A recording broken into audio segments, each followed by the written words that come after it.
नमस्कार। मैले आज मान्छे र माटो कविता सङ्ग्रहबाट मैले एउटा कविता चाहिँ वाचन गर्दैछु।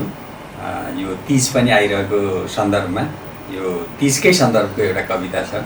यो कविता मैले नेपालमा अलिकता प्रकोप परेको बेला लेखेको हुँ। 72 सालमा गएको महाभूकम्प, त्यही बेला रोसीमा चाहिँ बाढी पहिरोले त्यो रोसी खोला थुनिएको र त्यहाँ धेरै मान्छेहरू हताहत भएको कुरालाई समेटेर मैले तीज मिसन फेरिनुपर्छ भन्ने विषयमा कविता लेखेको थिएँ र त्यो कविता आज म यहाँ वाचन गर्दैछु। तीज मिसन फेरिनुपर्छ। भोकै बस्ने तीजको तिम्रो व्रतले मेरो मुटु झन् बढी दुख्छ। मलाई दीर्घायु होइन बाँच्दासम्म पलपलको मृत्यु नदिए पुग्छ। जीवन यात्रा सम्झिएर छछल्किने मेरो आँसु आँखाभित्रै सुक्छ। तिमी सजिएर मस्किँदैमा मेरो मनको घाउ कहाँ पुग्छ। सुनकोसीको पहिरोले कति चेली शहादत भए होलान्। बाढीले परिवारै सखा पारी कति चेली एक्लो रहे होलान्। विदेशका कोठीमा थुनिएका कति चेली घर सम्झी रोए होलान्। आफन्तको लास बोकी कति चेली चिहान खन्न गए होलान्। खै के भनौँ म तिमीलाई, खै के भनौँ म तिमीलाई। महाविनाशकारी भूकम्पले दिदीबहिनीको घर ढलेको बेला, सधैँको हडताल र आन्दोलनले आधा आकाश डढेको बेला, तिमी भने श्रृङ्गारमै व्यस्त छेउ स्वर्गकी परी बन्ने धुनमा।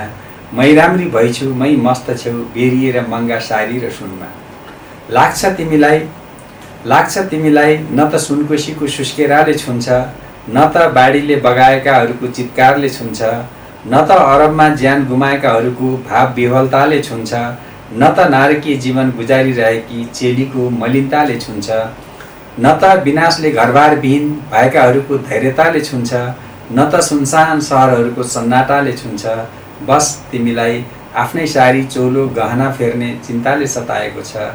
तीज दोहोरीको मातै लाग्ने नसाले बेसरी मताएको छ। खुट्टैमा पाउजु मिलेन कि भन्ने सुर्ताले बहकाएको छ। कालुसँग कम्मर मर्काएर नाच्दा साह्रै थकाएको छ। होइन अब तीज मिसन फेरिनुपर्छ। होइन अब तीज मिसन फेरिनुपर्छ। तीजको व्रतले दीर्घायु होइन पौरखले वर्तमान उजेलाउनुपर्छ। फुलपाती बोकेर मठ मन्दिरमा होइन भक्ति आफूभित्रै पहिल्याउनुपर्छ। राम्रो पति पाउने कामना होइन समृद्धि र स्वतन्त्रताको लागि साहस जुटाउनुपर्छ। अरूभित्रको खोट होइन आफूभित्र झाँगिएको अन्धभक्ति फुटाउनुपर्छ। त्यसैले त म भन्छु भोकै बस्ने तीजको तिम्रो व्रतले मेरो मुटु झन् बढी दुख्छ। मलाई दीर्घायु होइन बाँच्दासम्म पलपलको मृत्यु नदिए पुग्छ। जीवन यात्रा सम्झिएर छछल्किने मेरो आँसु आँखाभित्रै सुक्छ।